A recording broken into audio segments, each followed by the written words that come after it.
Yuk, balik lagi dengan gua Muhammad Arya Raisi di sini. Nah, kali ini gua mau balik lagi bahas tentang sastra Jawa. Jadi, gua mau bahas tentang hal-hal yang sering keliru buat maba ya. Biasa ya, mahasiswa baru di sastra Jawa, khususnya sastra Jawa UI ya.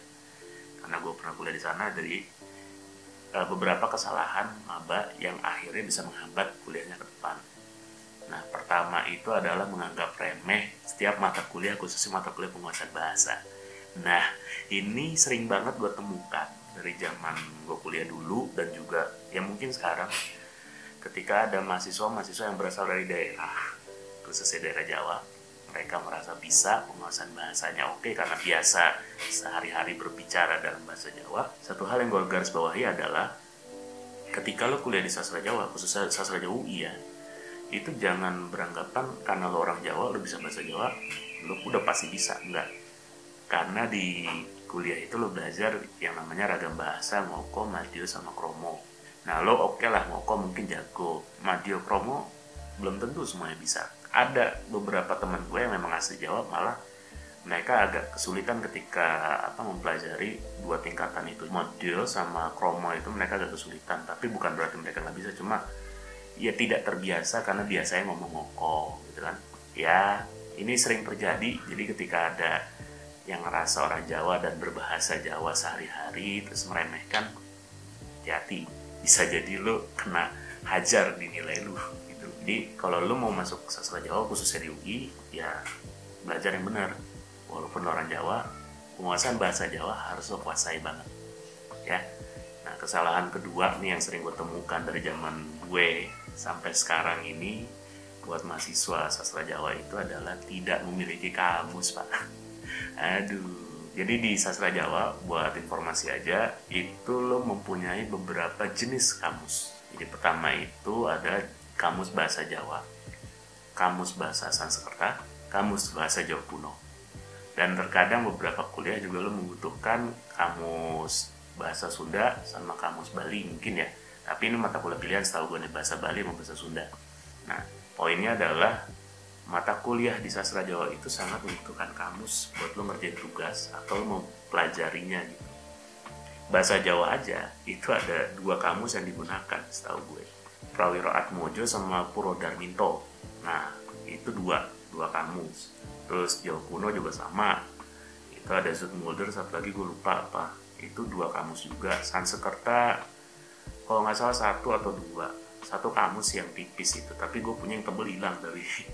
Nah, artinya kamus ini menjadi satu pegangan penting buat lu kalau lu mau kuliah di sastra Jawa. Jadi ketika lu masuk udah keterima, cari kamus.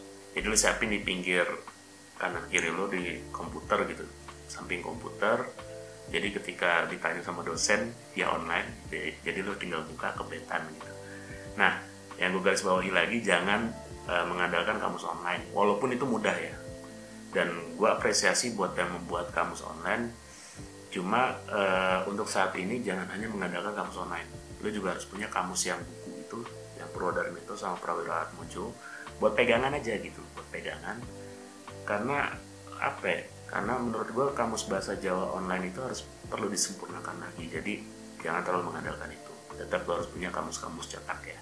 Nah, ini sebenarnya masalah anak Jawa, tapi juga masalah buat semua jurusan sih sebenarnya. Yang pengalaman gue ya. Jadi kalau ketika lo dikasih tugas sama dosen, itu nggak nyicil gitu loh. Dan kalau pengalaman gue di sastra Jawa, tugasnya itu dalam satu semester kadang ada yang bedanya sangat ekstrim ya. Misalkan ada tugas bahasa Sanskerta, ada tugas bahasa Jawa, sama tugas bahasa Jawa kuno. Nah, itu kan tiga kontras tuh, dan sistem pengerjaannya juga ilmunya juga beda. Nah, kalau lo nggak cicil, babak belur, Pak.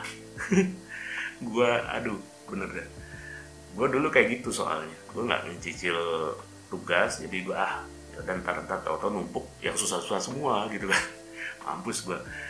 Dan ya udah, gue terima konsekuensinya. Nilai gue nggak bagus-bagus amat di mata kuliah yang cukup susah menurut gue. Apalagi kalau misalnya lo udah masuk filologi gitu, tentang naskah.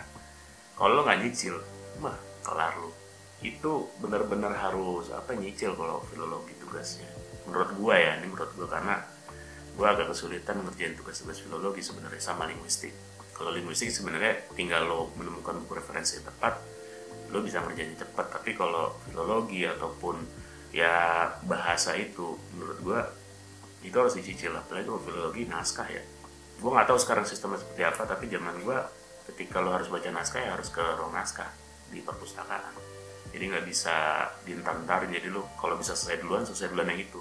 Dan jangan pernah nunda-nunda pekerjaan. Cicil pelan-pelan. Ya walaupun agak males tapi ya paksain. Daripada lu susah di akhir ya. Aduh, gue pernah, jangan. Nah, satu lagi yang mau gue bagikan adalah, atau yang gue warning, gue kasih peringatan buat lu yang tertarik kuliah di sastra Jawa, atau sekarang mungkin maba Jawa, jangan pernah, atau lu jangan pelit lah, jangan pelit beli buku. Jadi kesalahan yang sering terjadi di mahasiswa Jawa itu adalah kurang buku referensi. Kenapa gue merekomendasikan lo harus punya buku referensi lain dari buku yang mungkin diwajibkan sama dosen lu? Itu untuk mempermudah lu ketika lu mengerjakan tugas. Di dunia kuliah harus lo garis bawahi, mau apapun jurusannya, tugasnya adalah menulis. Rata-rata seperti itu. Masih ada gitu beberapa dosen mungkin ya kayak pilihan ganda atau esai segala macam. Tapi pengalaman gue, tugas-tugas yang ada di dunia kuliah itu rata-rata makalah, paper, dan itu wow kalau lo gak punya referensi bisa kelar hidup lo, dan lo nyontek juga percuma, pasti ketahuan. Dan ya ketika lo mau bantuin temen lo, ya yang pintar dikit, jangan kayak gue dulu pernah mau bantuin teman gue, malah gue yang dituduh plagiat, kan kampret, padahal gue yang ngerjain dua-duanya. Sompret bener emang. Nah, mungkin itu aja share gue kali ini, dan gue nggak tahu ya apakah ini bisa membuat lo tertarik dengan dunia sastra Jawa atau misalkan konten-konten gue, tapi gue akan selalu ada konten-konten tentang sastra Jawa dan tips-tips gue untuk lo yang sudah kuliah di sastra Jawa, khususnya sastra Jawa UI.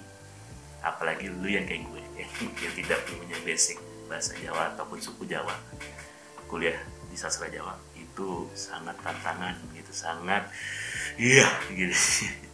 Jadi itu aja, sampai jumpa di konten gue selanjutnya. Ciao.